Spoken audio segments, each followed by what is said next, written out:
In the serene suburbs of Pierce County, Washington, a quiet evening turned into a nightmare when a chilling 911 call revealed a shocking crime. Susan Moon, with a voice unnervingly calm for someone shot in the chest, accused her son-in-law, Deputy Sheriff Alan Myron, of the attack. As investigators delved deeper, they uncovered a twisted tale of domestic abuse, hidden rage, and a tragic family breakdown. This true crime story, marked by betrayal and violence, will keep you on the edge of your seat as we unravel the events leading to a heartbreaking double murder and the shattering of a seemingly perfect family.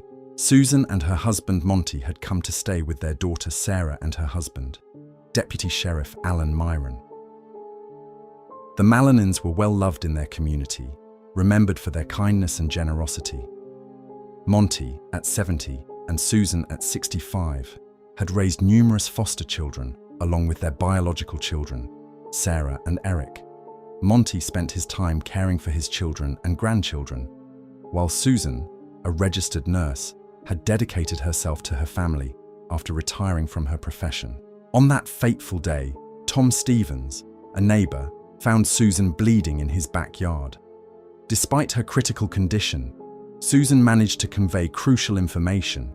Her husband Monty had also been shot, and their attacker was none other than her son-in-law, Deputy Sheriff Alan Myron. The revelation that a trusted law enforcement officer was the shooter shocked everyone. Susan's escape and subsequent call for help painted a horrifying picture. She revealed that she had crawled through the woods to reach Tom's house, fearing for her life. Her granddaughter, Kristen, just 15 years old, was also in the house when the shooting occurred. Susan explained that Myron had taken Kristen outside after shooting her and Monty, raising fears that he might harm his daughter next. As police surrounded Myron's house, the situation grew more dire. Kristen, hiding in the basement, also made a 911 call. She had witnessed her father shoot her grandmother and was terrified for her life. Kristen described how her father blamed her mother, Sarah, for not returning his calls and texts, and how he had barricaded himself in the master bedroom with weapons. The standoff between Myron and the police lasted for hours. Myron, a man who had once been a fierce advocate for domestic violence victims, now found himself at the center of a domestic violence crisis. He voiced his grievances over the police scanner, complaining about his failing marriage and blaming his in-laws for turning his wife against him. The irony of his situation was not lost on the officers who had once trusted him.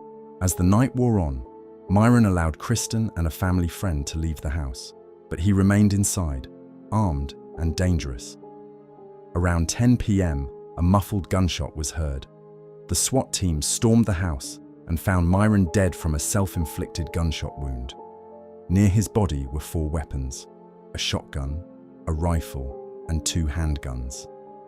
The investigation that followed revealed a history of domestic abuse and a deteriorating relationship between Myron and his wife, Sarah.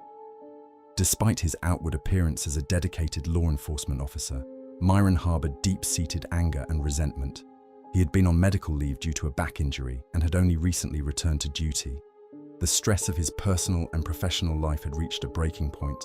In the aftermath, the community struggled to come to terms with the tragedy. A gathering was held to remember Monty and Susan Malanin, who had been pillars of their community. The investigation into Myron's actions shed light on the darker side of his life, revealing a pattern of abuse and control that had ultimately led to the deaths of his in-laws. This case serves as a stark reminder of the hidden struggles that can exist behind closed doors.